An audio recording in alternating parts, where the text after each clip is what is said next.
Orang Filistin mengumpulkan segala tentara mereka ke Afek, sedang orang Israel berkemah dekat mata air yang di Yisrael. Maka ketika raja-raja kota orang Filistin berjalan lewat dalam pasukan-pasukan 100 dan 1000, dan ketika juga Daud beserta orang-orangnya berjalan lewat di belakangnya bersama-sama dengan Akhis, berkatalah para panglima orang Filistin itu, "Apa gunanya orang-orang Ibrani ini?" Jawab Akhis kepada para panglima orang Filistin itu, "Bukankah dia itu Daud, hamba Saul, Raja Israel, yang sudah 1-2 tahun bersama-sama dengan aku, tanpa kudapati sesuatu pun kesalahan padanya, sejak saat ia membelot sampai hari ini?" Tetapi para panglima orang Filistin itu menjadi marah kepadanya, serta berkata kepadanya, "Suruhlah orang itu pulang, supaya ia kembali ke tempat yang kau tunjukkan kepadanya. Dan janganlah ia pergi berperang bersama-sama dengan kita, supaya jangan ia menjadi lawan kita dalam peperangan. Sebab dengan apakah orang ini dapat menyukakan hati tuannya, kecuali dengan memberi kepala-kepala orang-orang ini? Bukankah dia ini Daud yang dinyanyikan orang secara berbalas-balasan sambil menari-nari demikian? Saul mengalahkan beribu-ribu musuh, tetapi Daud berlaksa-laksa." Lalu Akhis memanggil Daud dan berkata kepadanya, "Demi Tuhan yang hidup, engkau ini orang jujur, dan aku memandang baik. Jika engkau keluar masuk bersama-sama dengan aku dalam tentara, sebab aku tidak mendapati sesuatu kejahatan padamu, sejak saat engkau datang kepadaku sampai hari ini. Tetapi engkau ini tidak disukai oleh raja-raja kota. Sebab itu, pulanglah, pergilah dengan selamat, dan jangan lakukan apa yang jahat di mata raja-raja kota orang Filistin itu."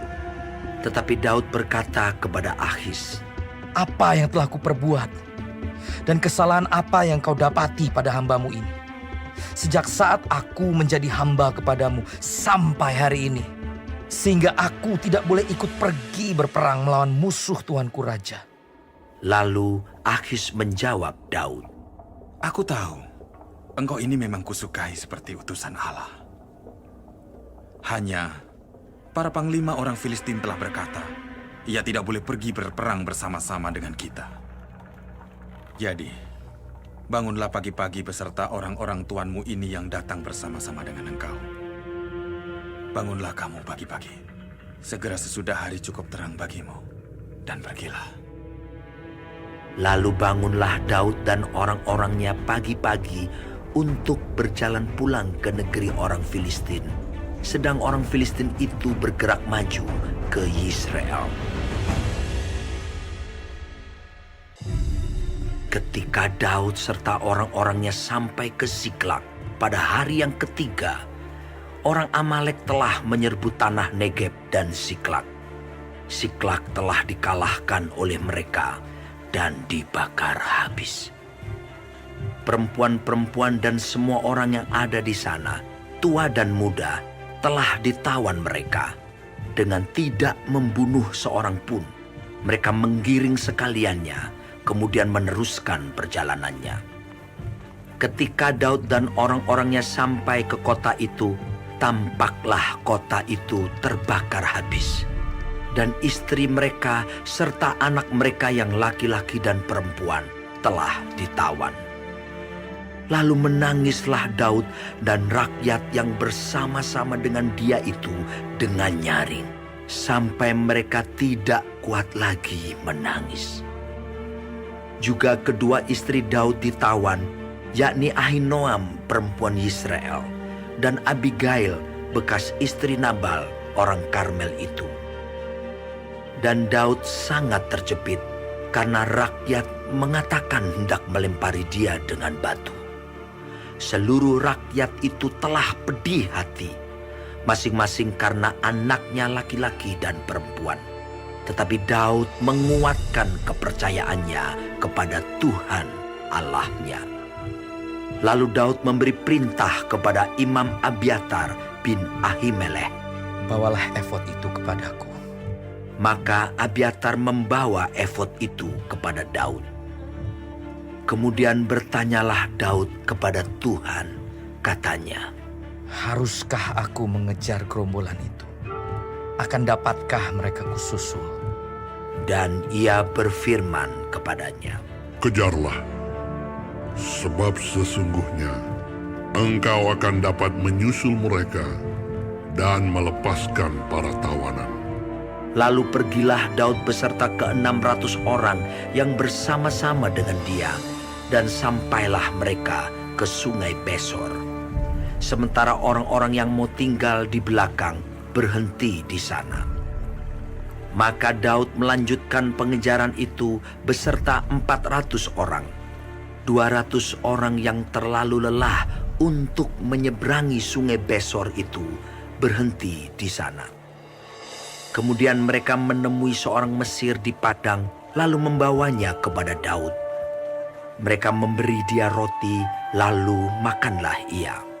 Kemudian mereka memberi dia minum air, dan memberikan kepadanya sepotong kue ara dan 2 buah kue kismis.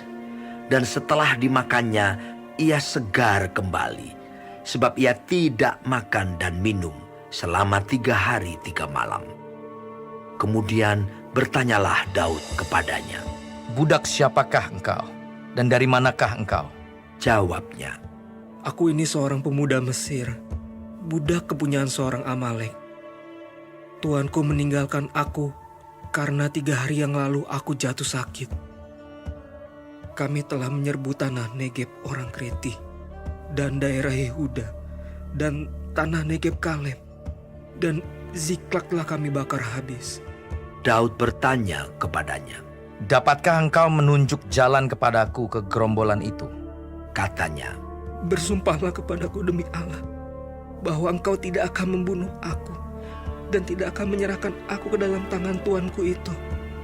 Maka aku akan menunjuk jalan kepadamu ke gerombolan itu.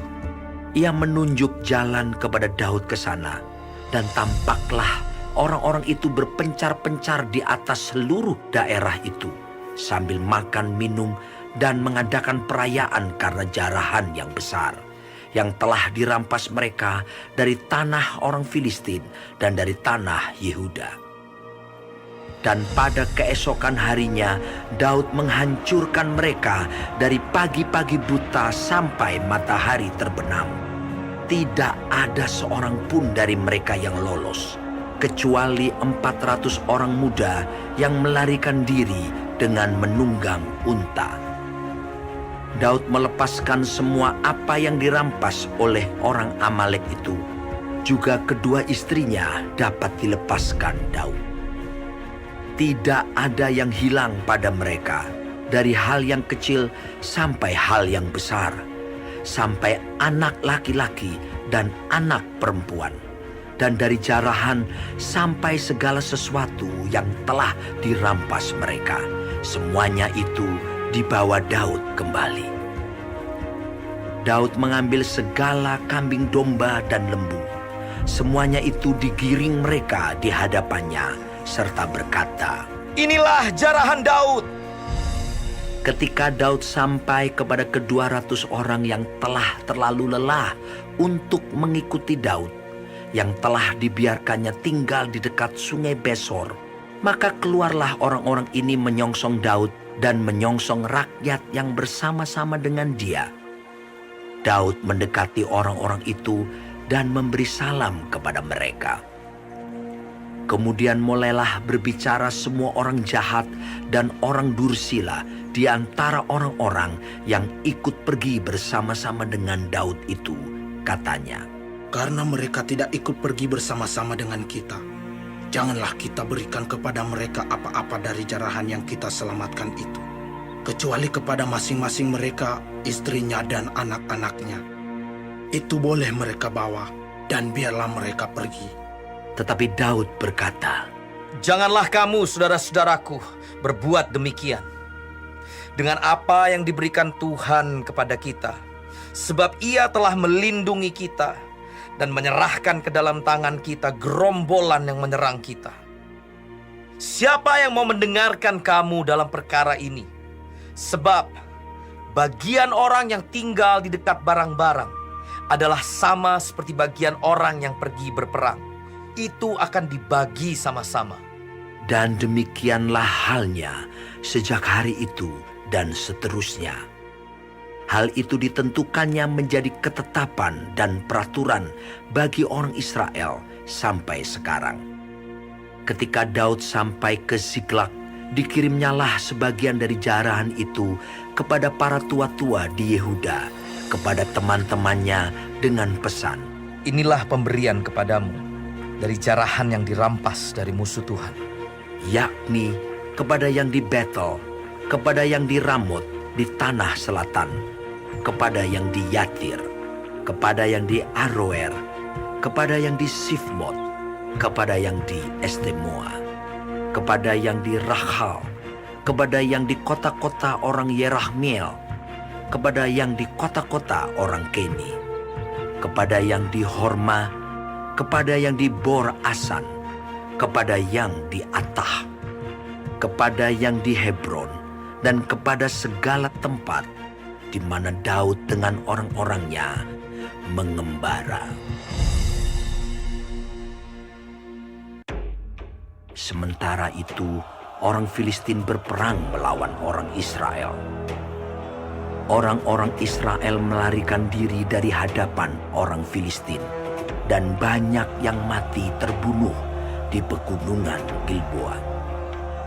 Orang Filistin terus mengejar Saul dan anak-anaknya dan menewaskan Yonatan, Abinadab, dan Malkisua, anak-anak Saul. Kemudian makin beratlah pertempuran itu bagi Saul. Para pemanah menjumpainya dan melukainya dengan parah. Lalu berkatalah Saul kepada pembawa senjatanya, Handuslah pedangmu dan tikamlah aku, supaya jangan datang orang-orang yang tidak bersunat ini menikam aku dan memperlakukan aku sebagai permainan. Tetapi pembawa senjatanya tidak mau, karena ia sangat segan.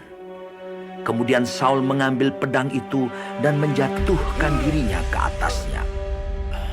Ketika pembawa senjatanya melihat bahwa Saul telah mati, ia pun menjatuhkan dirinya ke atas pedangnya, lalu mati bersama-sama dengan Saul.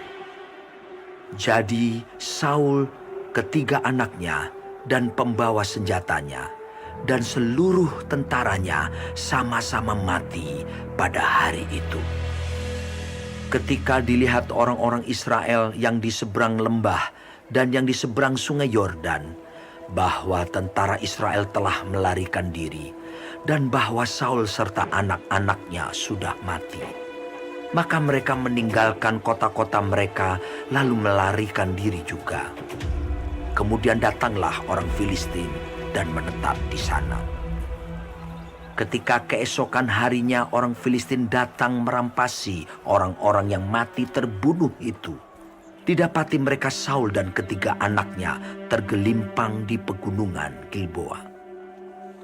Mereka memancung kepala Saul, merampas senjata-senjatanya, dan menyuruh orang berkeliling di negeri orang Filistin untuk menyampaikan kabar itu di kuil berhalanya dan kepada rakyat. Kemudian mereka menaruh senjata-senjata Saul di kuil Asitoret, dan mayatnya dipakukan mereka di tembok kota Bet-Sean.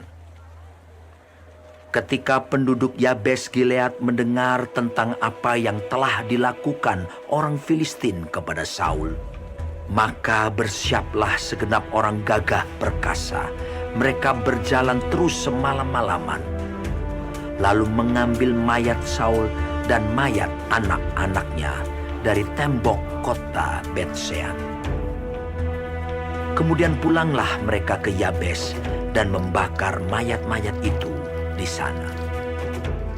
Mereka mengambil tulang-tulangnya lalu menguburkannya di bawah pohon tamariska di Yabes. Sesudah itu, berpuasalah mereka 7 hari lamanya.